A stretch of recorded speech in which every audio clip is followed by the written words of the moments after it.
How to change your Tumblr blog name. First of all, open the Tumblr app and make sure you are logged into your account. From the dashboard, tap on the profile icon located at the bottom right corner of the screen to open your blog page. Next, tap the paintbrush or theme appearance icon at the top of the screen.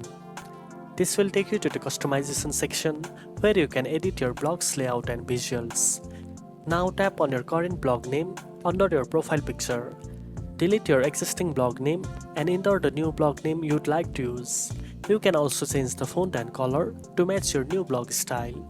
After you are done, tap the tick icon at the top left corner and then tap Save. Your blog name will update instantly and appear on your profile. If you ever want to change your blog name again, just return to the same settings and follow these steps. Now you know how to change your Tumblr blog name. If you found this video helpful, don't forget to like, share and subscribe for more tech tips. Thanks for watching and I'll see you in the next one.